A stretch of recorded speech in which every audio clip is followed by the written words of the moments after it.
it is best-er for those of us who are making the decisions. Now, I can see that some of you remain unconvinced, and so I offer you the following string of patriotic words. America, freedom, jobs, jobs, freedom, America. Am I right? Thank you, thank you. We are one nation, and we have but one true governing principle. If you have the money, you may govern. And to those of you who would stand against me today, I propose to you this. When all of this grandstanding has finished, we will settle things the way our founding fathers settled their differences. We will have a giant tug of war on the steps behind me. The money versus the people. I encourage you to join us, and we shall see who wins the old-fashioned way. Thank you.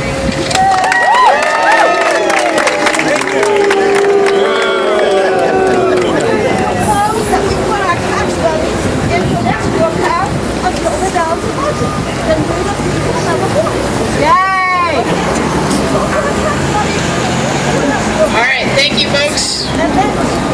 I'd now like to bring up Nick Neihart, who is the co-founder and president, CEO of Public Campaign.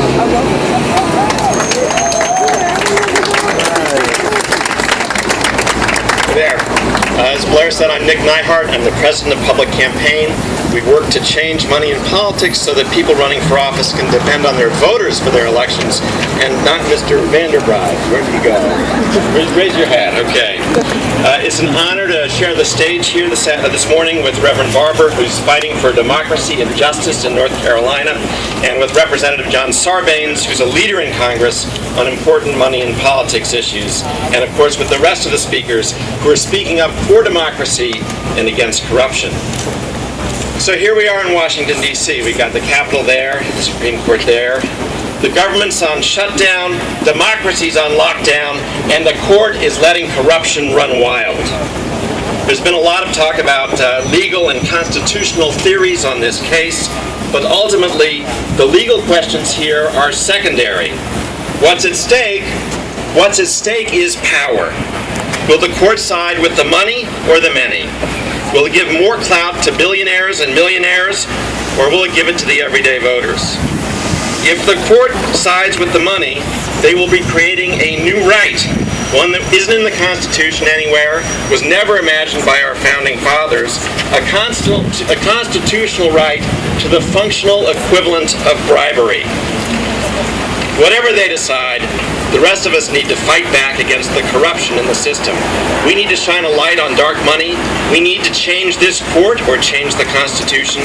And we need to put in place small donor-based, citizen-funded elections as Congressman John Sarbanes, Congressman John Larson, and so many others are calling for. We can win. We can win, but everybody here has to work hard together. We need to organize millions of citizens and thousands of organizations. We need to win inspiring victories against big money, much as Reverend Barber is doing in North Carolina and New York reformers are doing in the Empire State. We need to take on the elected officials who refuse to support change, who stand in the way, and send them to retirement on Election Day. And if we do all that, we can come back here to D.C., to Congress, tens of thousands strong, and win a small donor-based, citizen-funded campaign finance system that puts power back in the hands of millions and millions of Americans instead of a small handful of big check writers. Our politicians shouldn't be sold to the highest bidder. Our democracy shouldn't be like eBay for millionaires and billionaires. So let's get to work. The Roberts Court may be theirs today, but the future is ours. Thank you.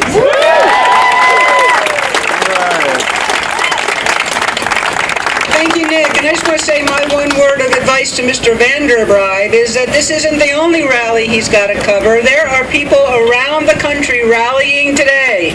In Des Moines, in Atlanta, in Denver, in Albuquerque, in St. Louis, in Columbus, in Philly, in Seattle, in Austin, in Madison. They're all rallying today. Even in Honolulu. There's a groundswell across the country of people saying this democracy belongs to we the people. We the people, and our democracy is not for sale. And now, it is my great privilege to introduce someone who has been a real leader of the movement, a real hero of mine and of the movement. movement. And it's Congressman John Sarbanes, who represents Maryland's 3rd District in the United States Congress. Welcome.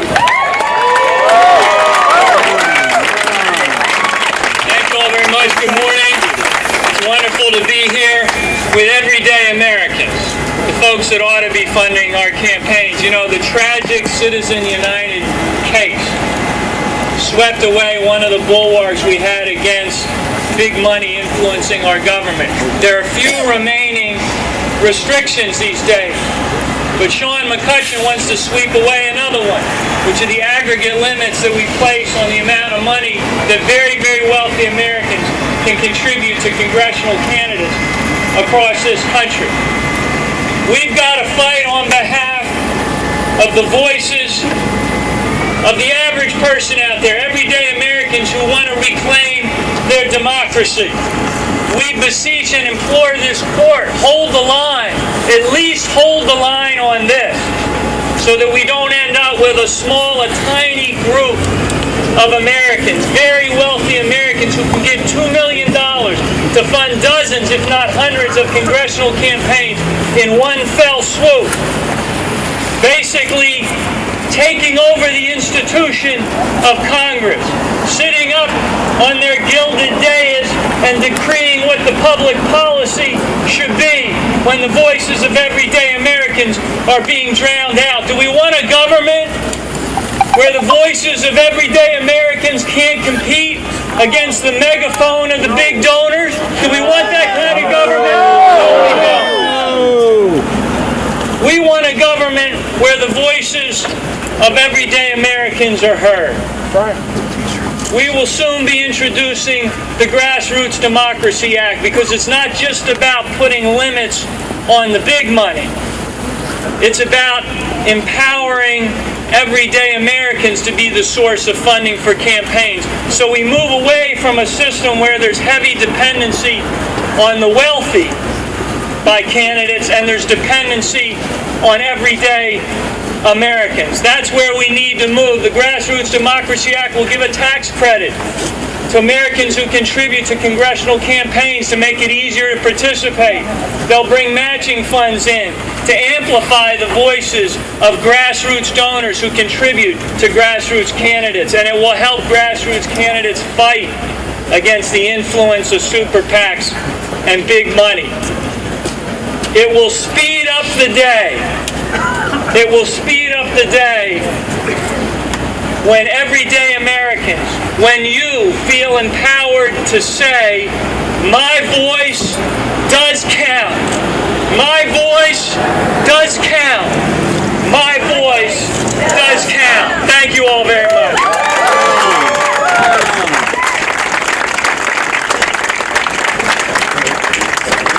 Thank you, Congressman. We'd now like to bring up Rob Weissman, who is the president of Public Citizen.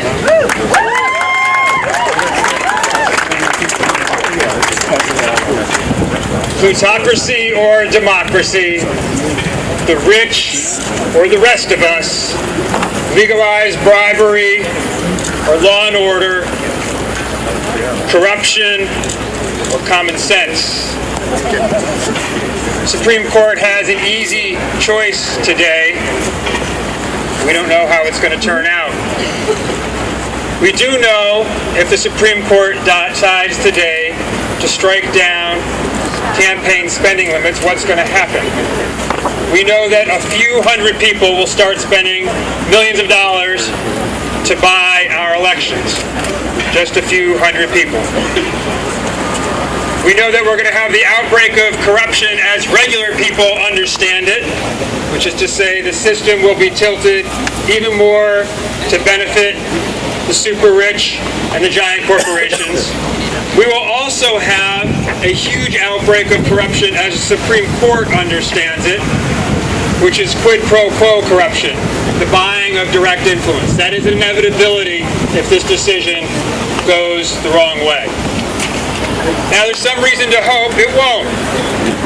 The Supreme Court rules for McCutcheon and against current election rules. It will have to strike at the underpinnings of current campaign finance law. Will effectively have to cut the legs out from Buckley v. Vallejo, which it may not want to do. So we can hope. We have to hope. We have to hope that the court will side with common sense and precedent. But we shouldn't be in the business of having to hope that our democracy can function. We should have that as our basic right. That is, in fact, what the Constitution is designed to uphold, to recognize, and to realize. And that is why, irrespective of how this decision turns out, we need a constitutional amendment to restore our democracy, to reestablish the basic principle that democracy is of, by, and for the people, not of the Koch brothers, by Karl Rove, and for the Chamber of Commerce. Democracy is ours. We have to take it back. That is what a grassroots movement is now doing. This decision we have to hope is going to come out the right way, but all of us have to join together to make sure democracy turns out our way. Thank you very much.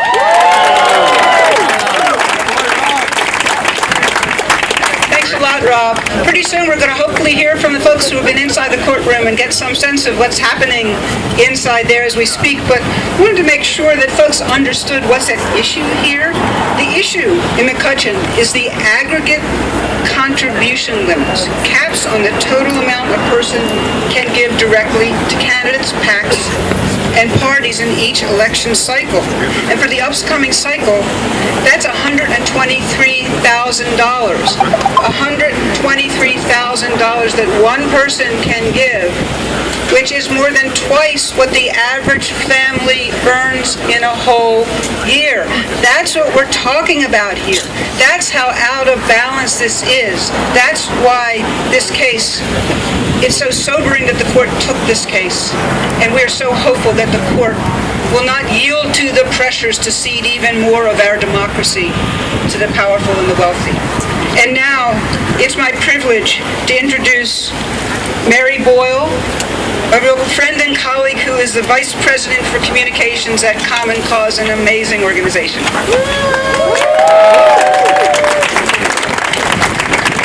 Thanks so much, Marge.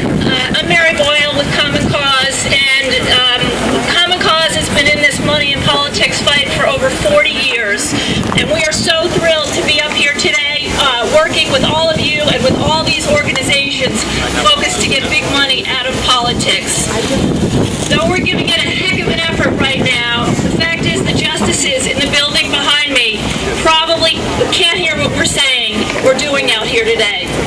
But the fact is, the people across the street in Congress, in the Capitol, and down Pennsylvania Avenue do answer to us. And if we make ourselves heard long enough, and loudly enough, and persuasively enough, if we demand, if we demonstrate that we're in this fight for the long haul, and that we're in it to win it, we can get control of the outrageous flow of money in our politics and our elections, and the corruption and the influence buying that goes with it. We know what we need to do. We need to write, speak, organize at all levels of government. We need to keep standing strong for disclosure laws that will let everyone know who's trying to buy our democracy. We need to keep standing strong for campaign finance laws that put sensible limits on contributions for candidates and parties, so our democracy is not for sale to the highest bidder. We need to stand strong for small donor public finance systems at the local, state, and national levels that allow candidates to run for office without being beholden to their large givers. And we need to keep standing for a constitutional amendment that recognizes that money isn't speech and allows us to stop corporate spending in our elections. We know what we need to do.